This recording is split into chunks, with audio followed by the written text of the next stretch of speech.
Hi, and welcome back to another episode of the Inspiring Revolution podcast. This season, the topic is on ambition, and we have been having guests who embody it like head to toe. And today we have none other than. Connie Mumo!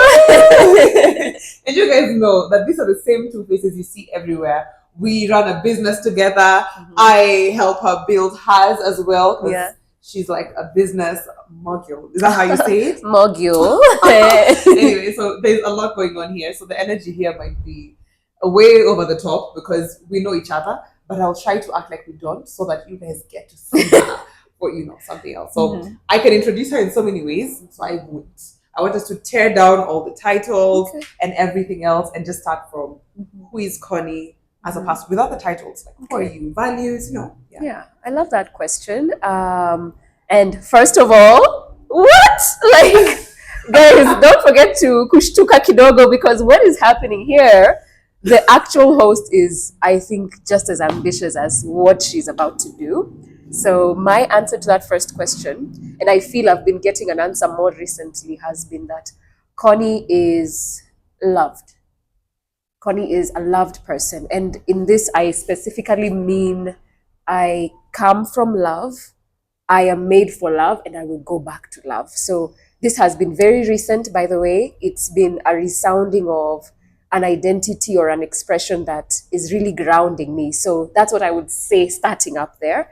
And then because I'm loved and because I'm living in this love and I'm going to love either way, I now am able to express myself more freely as, for example, a business owner, a friend, what else? A dancer. I love to dance, and I also am a poet. So those are some of the contexts and expressions that I have so far in this life, in this world. So far, I hope you had So far. heavy on the so far. So I'm curious. Tell us a little bit about your ambition, since our episode is on ambition. And go all the way out. You can dream with us as well. What are some of the ambitions you have in your life? Some that you feel you have fulfilled or are fulfilling or is in the process of fulfilling, and others that are like they're still out there, but I have them and I want them and I'm gonna get them. This is interesting. I wacha niwaambie tu masiri zangu. They usually say, don't tell people your plans, what. But in the interest of being genuine and honest with your question, some of my ambitions are a lot of them are in financial freedom. I believe that when I look at women and what we have gone through and where we are now, some of the evolutions we've gone through are in our financial capacities, understanding, unlocking. So for me, I am specifically pursuing financial freedom through entrepreneurship. And so that many of my ambitions are as a businesswoman. I see myself, hopefully by the grace of God, just having a portfolio of businesses I have hopefully built or assisted or been part of building, because I believe these are the sources of employment. They are the places of, we don't have to do the conventional way of, going let me not say the long way, but for me, I believe I'm seeing an answer in entrepreneurship. So I want to be a solution there, and I want to be part of those who are remembered for leaving businesses that stand, make meaning, they have a meaning and they are impactful. That's my ambition. I want a list of portfolio businesses. I love that so much. Yeah. And because of my friend, I also know that we've talked about it before, that you'd never defined yourself as an entrepreneur. Yeah. So let's talk about that bit of ambition where it doesn't just come automatically. Not all the ambitions we have are like, you're born knowing that, you know what? Yes. I want businesses. And you know what? I want to be a dancer. I want to model. Not all of them come like that. There's some that are there, but there's some that you grow into. So this, I know, is one of yours. How would you say you kind of like stumbled upon this? What are those things that you might tell someone who's looking for that thing? What's my purpose, or what can I be ambitious about? Like, what drive can I have towards a thing? They don't know, they have not found it yet. What's your take kind of for the Interesting. I love that question. My genuine answer would be, and I found the word a bit more recently, is desire. I think sometimes, and especially maybe if you have a religious background or something like that, there is something about desire that is it can be, turned or conversated on to be negative. But desire for me was a telltale, because these are things inside you that you feel, what if I want to. And saying that is bold. I want to. So, for example, when we started dancing, I remember we had the desire to have our own studio space. It's a desire, it's a want, it's crazy, it's not a need. No one has asked you, outside of the 3 basic needs that we were taught in social studies or something, this is a want. So you're already feeling kind of strange to acknowledge the want, say it, and then go after it. Are you crazy? So I think desire is a good tell. What are you seeing yourself wanting? And it's not, don't demonize it, just study it, like feel into it, say it in your circle of friends. I want to do this. And maybe you'll get the feedback that it's already looking like something you are. Because I know that's something we also do as friends. When someone comes off and says, I think I want to do da da da da da, we are never that discouraging. We're like, okay, what do you see in that? Or if we see it in you, we'll say it immediately. So I would say desire is a big one. And then also, what I've just said right now, people will tell you things that you already know. So there are some things you already know, you just need the words for it. So for example, I remember going and being in spaces where dance happen. I remember remarks that are unusual that made me think, ama hapa kuna kitu. Is there a talent here that, so for example, our coach Tumbo from Spellcast, when we used to be in plays, there's just a day he said, he stopped people and he stopped everyone and said, can you just stop it? Like he stopped everyone and said, can we please just dance the way Connie is dancing? Smile. Like, it's like he was seeing something. And I felt so, Hi, Tumo. I hope you're watching and realizing the impact you had on us. But he said that, and one, I felt shy and confused. What is this weird? And you know me and public. So I was like, calm down. But later, I never forgot it. And then I realized that happened many times in life, to the point I'm like, stop rejecting this desire and this thing. So I would say those 2 things, desire, and listen to those people in your life that see you and interact with you. There's something that you're shining in that even you, maybe you don't really see it.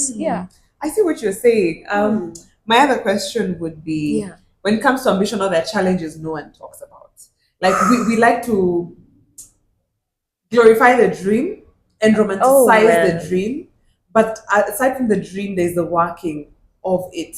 And you actually, I think you posted something of the sort recently, where you were saying you can either keep dreaming or start, being about it, moving towards it. I think it's easy to dream. It's easy for us to be in the, I want this, I think I'm good at this, I want one day to have this and this. But when you get to the ground, that's a challenge that no one is really talking about. I want us to have that difficult conversation of what do you think, if you were to like highlight whether 3 or 1, whatever, you can highlight a number of things that you think are impactful to you in terms of nuggets that you've learned that have helped you go through now the challenging bits that is building towards your ambition. Just those 2 few things that you can tell someone, carry this too.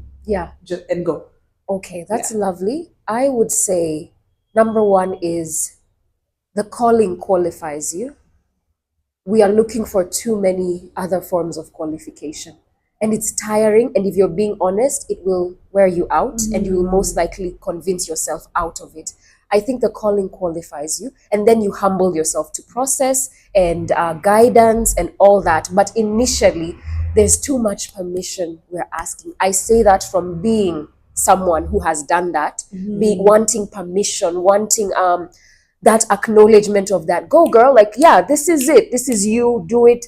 Because even looking back, I think there was quite a bit of turmoil when I started to pursue things when I was younger, especially. That makes me sound old. Oh my goodness. Let me just very recently in life. Very recently. Like some few months ago. Just recently. But I remember there was a lot of turmoil, and you as my friend, you know this, that when I started to pursue these gifts, for example, of dancing, and even just tapping into entrepreneurship without knowing it, it wasn't the conventional way at home.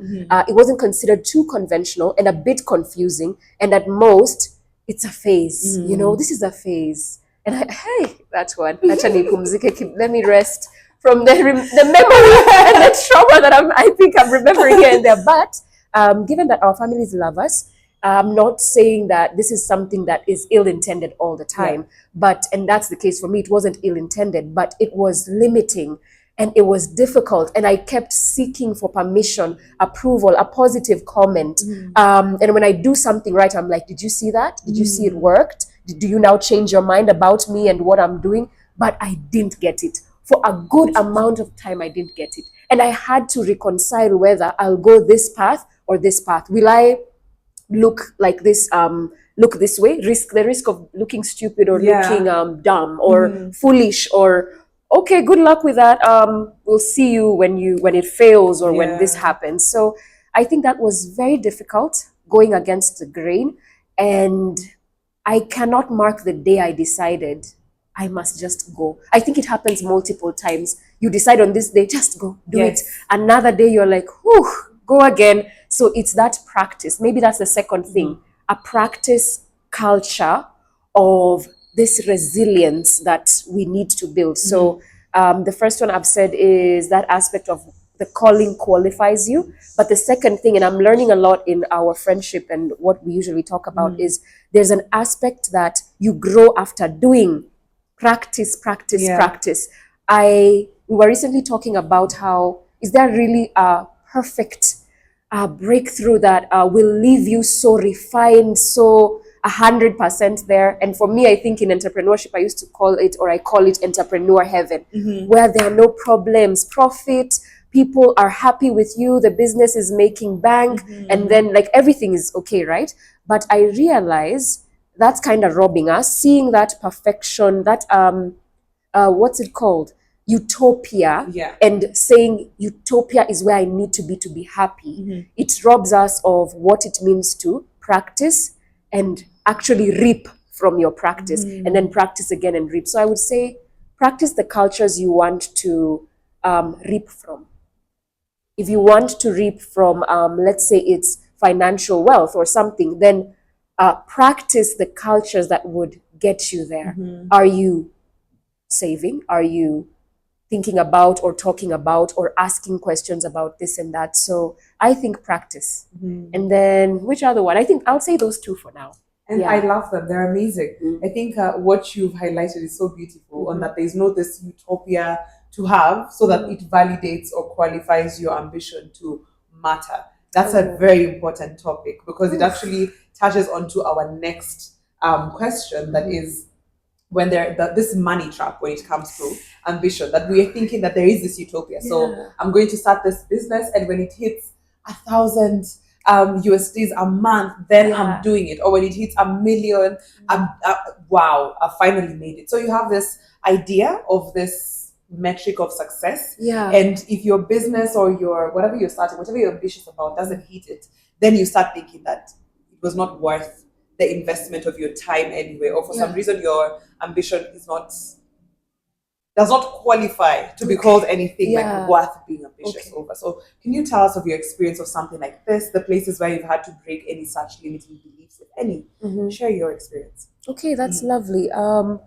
For me, I really need to dig deep, but as I dig deep and look for that answer, you've reminded me of a portion of actually the workbook that I've been using, and you've reminded me a part of defining the success. Is it that we define something poorly in the first place, such that when something happens, we are maybe torn, or I don't know, but there's something you've said that's pointing me back to a journaling day, that you were talking about defining or redefining that success. What does it really look like? Because do we focus on one expression, especially the one that society has deemed, yes, this one, Apple, yes, we'll call you a boss lady, or we'll call you this, but we miss out on the successes that look like, okay, you persevered, okay, you learned, you made friends, you inspired someone.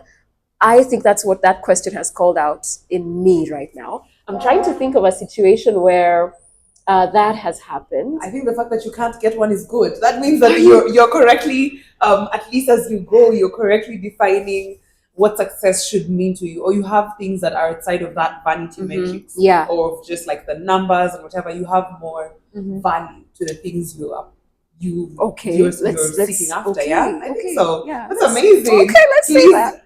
Lack answers to such questions like Connie. We receive. Oh my goodness. Right. My next question here is same conversation on finances. Yeah. Now, but on this other side, where in order for you to build your dream, you need the finances. And yet you don't have the finances, but you need to start. Yeah. Where is like the sweet spot that you have found, especially in industries that are not so conventional, like dance, for example? Yes. What has been your, I say your, but really it's ours, but what has been your sweet spot in terms of finding the balance between, I don't have enough money to chase after my dream, but I'm chasing after my dream regardless. How would you advise someone like who's in this okay, let me see. I would say, what do you have in your hand? And I know this question can feel so dreamy. Let's actually look for something. Let's break it down. I remember one dancing a lot fast in my room before moving to the next step. And this became frustrating at a certain point. Like, it wasn't, kwanza we were trying to learn ballet. So you're just there in your room. When you move your leg, umesha gongwa, you just hit, you've stabbed your little toe, and you're like, what am I doing? Is this pain worth it? Anyway, so there's just that question of kind of being in the small beginning, but there must be a beginning. I am a huge advocate of starting. And I promise you, if you look around, there's a way you can start. There is a musician I love. Her name is One Day, but she has changed her name to Anike. She's a gospel hip-hop artist. And she was showing us a video of a long time ago when she started rapping. And she was in her sitting room, just a very humble kind of place. And you're like, that is you. Like, that far ago is you. How? Yet in that moment, she was using what she had. I promise you have something in your hand. And if you don't, you can get something into your hands. You can ask. You can pray for those who are prayerful. You can borrow. I don't know. There must be a principle for you to get into your hand. Then once you get it, treat that thing like, I don't know, do you have an analogy for something that once you just show it some love, it will grow, something like that. So I would say starting with what you have. And like I want it to be so practical. So another example, so that one was me dancing, for example, in my room. It sucked because it was small and you're like, where am I going? But you did it till the next phase came. And then another example that I hope feels practical is when we started the virtual assistant business and you were challenging me to try because you could see that I have the skills. All I needed was a laptop. And I literally did what I am telling you. I needed something in my hand. So I asked my mom for 20K to buy a laptop.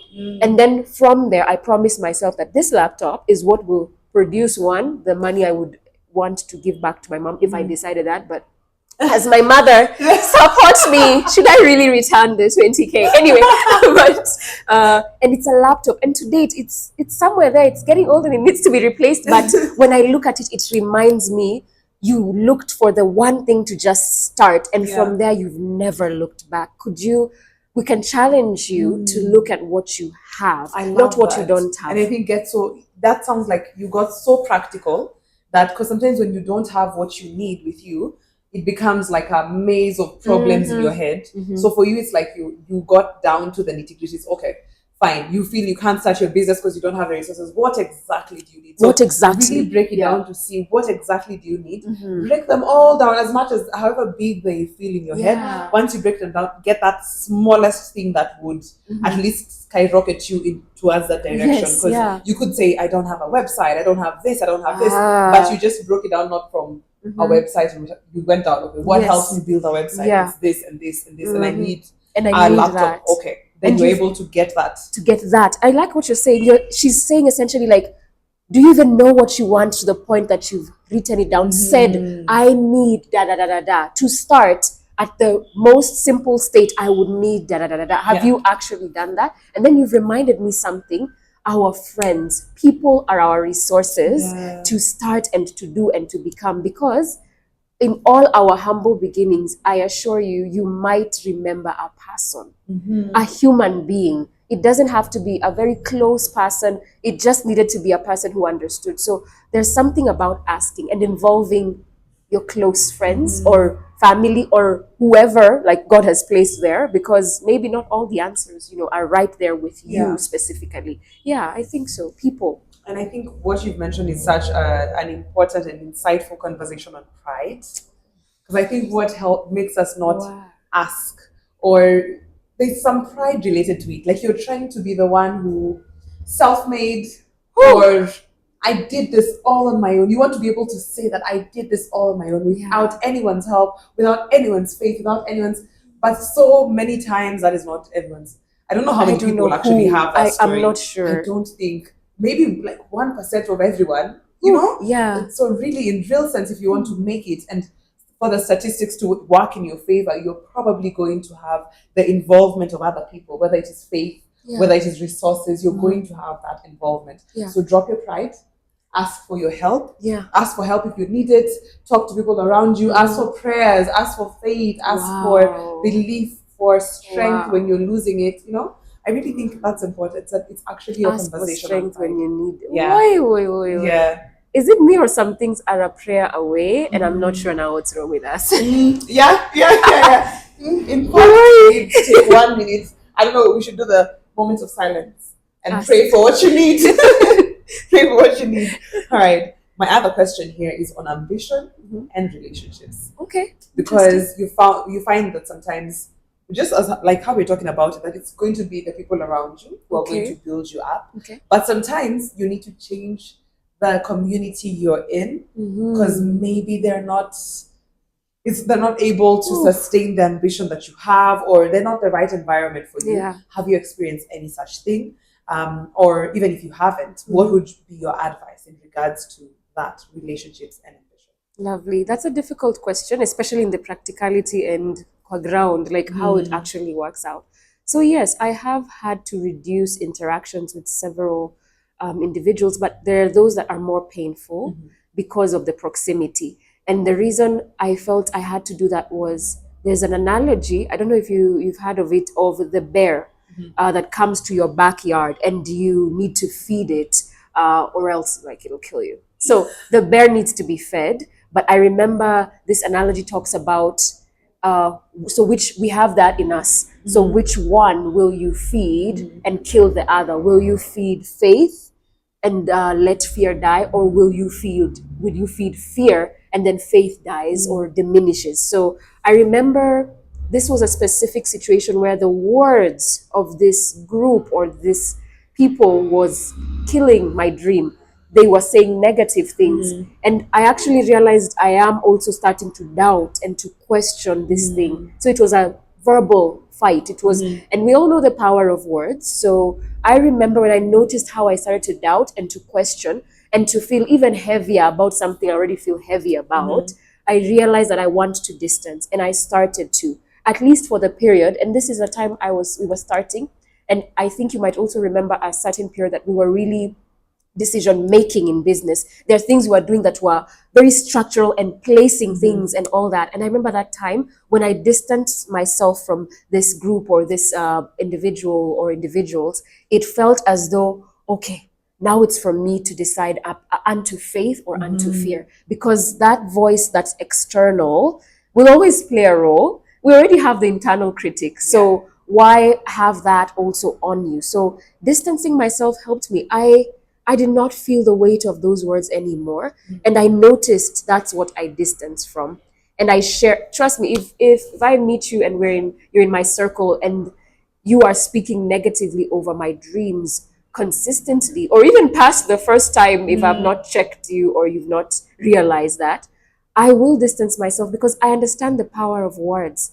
I think that's a very big principle that is in this topic of ambition. And then you and what you're speaking about you. It's already one thing what people are telling you about you, and then there's what you are saying about you. It's a whole journey. So why entertain already the first part, which is the external voices, and you've not even started to call yourself, I am this, I am that, and you've not cancelled out the people telling you, you are this, you are that.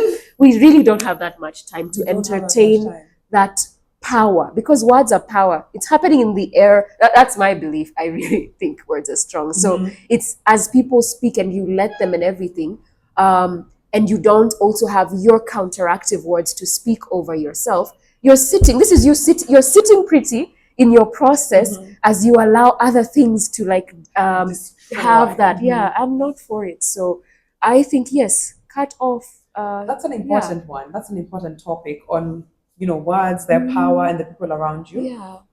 But we also know that there is an importance to people's, say, opinions or critiques. Yes. What's usually your tell to know that this is good for me? It might be hard to hear, but it's good for me. And this is just diminishing. This is just going to destroy what we're trying to build. How are you able to tell the difference between words that build up, even though they're hard, and words that destroy? Lovely. Because sometimes they can sound the same to you, especially if you get defensive. Yes. They can all sound the same. You're like, whatever she was telling me, no, cut her off. She doesn't want me to prosper. And maybe it was genuine words to help you. So what's your tell? How do you know? Lovely. Number one, there's something you've already brought out that I already know is self-awareness. Here, first my answer is ask for help, like with your confidence, because already I can feel in looking back, I have situations where because of a lack of self-awareness, when I look at my personality, I always have to like bring in confident, like, so what did you feel in that conversation? Because I know that I have biases, and I have seasons in my life where maybe I'm experiencing a weakness within myself that allows me to see something through a wounded kind of lens. So I'm careful with seasons and places about my personality that I am not as strong. So I pull in the stronger individual in my team or my circle, and I'm like, did you hear that? Did you feel as though this felt a bit condescending? Did you feel the poison in that? So I'm checking, because I'm aware of those places being vulnerable. But then when I am, leveled out, I'm well healing about something. When I'm healing, maybe that's the really back answer. Might be that if you are in a healthy, a state of well-being, you are having internal conversations, inner work with yourselves, you will be quick to feel it, because already you're not listening with a wounded person within you, or labda there's something that you have an insecurity about, so you're listening through your insecurity. For example, for me, when I was growing up, I think you know that I used to feel very bad about comments on my body size, and when I hear something about eating, anything in that spectrum, I would feel so no, thank you, didn't ask for that, didn't ask for your opinion. I'm listening through a wound of like, you're attacking me about my body size, that's not the place to go. But over time, after I started to just have more conversations with God on that, and also go through healing on that, it's now something so light. And can you imagine the difference? That kuna time I was actually offended, and there's a time now it's a bit lighter, and I'm not, one, offended, and two, that's on you, that's on the other person, if they meant it in a negative way, or if they were being, I won't say the B word, but you were being a bit trivial, you're being a bit trivial, that's on you now, because when it comes to this side, there's nothing I'm battling in that regard. So I would say we need to, my 2 cents, I may not answer this perfectly, but I think be aware of a weak season or a weakness or something in your personality, and call in a second wiser ear to judge, especially if it's in places of work, a hidden way. This is the obvious ones. Those are not the ones I'm talking about, that someone has outrightly told you something sharp and without love, or even without an intention to correct you. You can most likely figure those out. But these are the hidden ones that I'm talking about. I think calling someone with a strength in it, if you feel you cannot decipher, as you practice to decipher. And also this other one that I've just said is healing. Yes. Where the more you work on you, I think we can start to pick these things better, so that we stop hearing things with a wounded aspect of ourselves. Wow. Okay. Makes sense. Makes sense. And I like being able, if you're still going back to the idea of community, that you can lean onto someone else's strength. That I know in this topic or in this season, I am very wounded about so and so, or about this specific area of my life. So can you bring in like a more stable sane, can you bring your sane advice? Because I might not be the most sane in this right season. now. Yeah, I like that. I think what I've realized speaking to all the speakers so far is everything at the end of the day is how heavy you are on your self-awareness. It's important for you to be aware your weaknesses, your strengths, your just, and be very honest. I think most times we want to have those honest conversations with ourselves, and yes, those are the things that will probably save you from a weird season, right? So I love that as well. I think this is probably my last question. Then there is looking back at your journey, what's one mindset shift or even a principle that you've learned that you're like, this is like my golden, currently at least, this is my golden principle. I've learned it, I'm holding on to it. And you will not convince me. You'll not convince me otherwise. And in fact, I wish you would learn it so that you can use it in your like season. That's one of that. Like, I'm pretty sure there are probably many.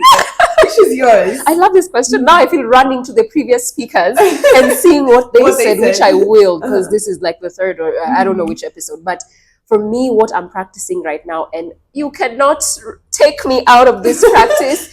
This is me, like this is me listening and obeying something that I've realized, yes. So for me, I said it, it's words. I am not playing with my confessions right now, and especially because I think I've been passive before, just, not saying negative things frequently. I'm still practicing, not perfect, of course, but I didn't realize I'm not sending out positive, powerful, let me not even say positive, because I'm an optimist, and that might feel, Connie, you're an optimist, like that's easy for you. I'm not saying it as an optimist. I'm saying it as a warrior, as a, let me get my inheritance. Let me seize my promises from God. Let me stretch out my hand to receive what God is giving. But for me, it's my confessions. I am learning and practicing to say powerful things about myself, my family, my friends, my environment. And it's also not just my gift to myself, but my gift to my friends. So right now, I'm taking it very seriously that I have a whole list of confessions that I want to see them manifest.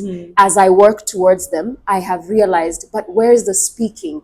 Where is the sending out the words before you to go and pick and bring into the present? So I'm practicing that with all my heart, and I can't wait to share testimonies, but more than testimonies, this is for me. Like I can feel, I want to look at those words and say, I used to say this about myself when there was no proof.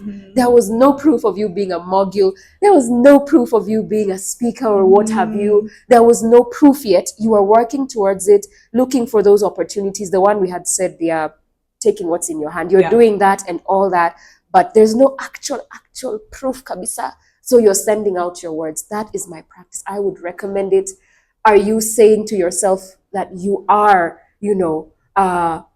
an excellent mom, that you are, a talented dancer, that you are, a powerful beauty queen, an influential voice in the society, that you are a giver before you even have anything to give, that you are generous? I highly recommend that one as something that we can share as a practice. Wow. And I hope this week you practice that as well. Just send out powerful words about yourself and your circle, your friends and everything to just see. Let's even just test it out. Let's just test it out this week and see how it goes. You never know, right? Yeah. So that's amazing. Thank you so much. My last, truly my last. I've said last like 3 times, but truly my last question. Okay. Not really a question, maybe a statement from you. If a young woman is listening to you right now and they feel stuck, maybe this young woman doesn't believe she can successfully on her own. Yes. Make it. She's scared of failing. What's the one thing you want her to take away from this whole conversation? Okay, that's a good one. I would say to you that it's not the critic that counts. In the words of, I read this in a book about daring greatly, and even Brené Brown was quoting someone else. You can have a look at who said that, but it's not the critic that counts. The one kind of poking you and saying, oh, so you've launched a podcast. Oh, you're trying to write a book. about, like those words and those people and those thoughts, if you can put them aside and focus on what you think of you or what you can be, please put aside the critic, like wherever they are in their circle, and don't even get offended. Like they're most likely speaking through a wound they have, or just that they can't imagine seeing you in that light, that, oh, she's leveling up, or she's taking something, she's trying to be something and to pick something. I urge you who is that person who has a lot of critics and you're feeling small about what you want to do, I want to declare to you that you are the woman in the arena. You're the one who truly matters, because you'll feel the sweat, the blood, the tears of trying what you're going to do. You'll know that defeat and that victory. So could you put away the critics and forget about them? This is that parable. All our moms, I don't know, my mom told me this one. I don't know to what end or which side of the parable, but it's the one that there's a tortoise and is it rabbit or something, and the tortoise is running, but it can't hear what others are saying because it was past, it was the last one, the race ended, the race ended and it's still going, it can't hear, but it finished and did not hear a thing. I think it was a deaf tortoise. Anyway, go look for that parable. Go look for that parable, but be a bit deaf to the critics. Let them say all they're saying. You go for the finish line, and we wish you the best. Woo! Perfect. It's a perfect party shot. I'm not even going to add to that. Guys, if you've enjoyed this episode, you've loved or have been inspired by Connie, where can they find you? I'm on Instagram at Connie Mumo, and any other platform. You can find me with that name. Send me a hello. Tell me I'm the woman in the arena. What's your powerful confession? Drop it down. I will just say amen, most likely. So, yeah. Amen. All right. Please reach out and listen to her. She speaks a lot about business, about self-doubt, everything. She shares her journey as well. So reach out to her and get a little bit of that. And again, if this episode has inspired you in one or the other, please share it with a friend and tune in for the next episode. Thank you and bye.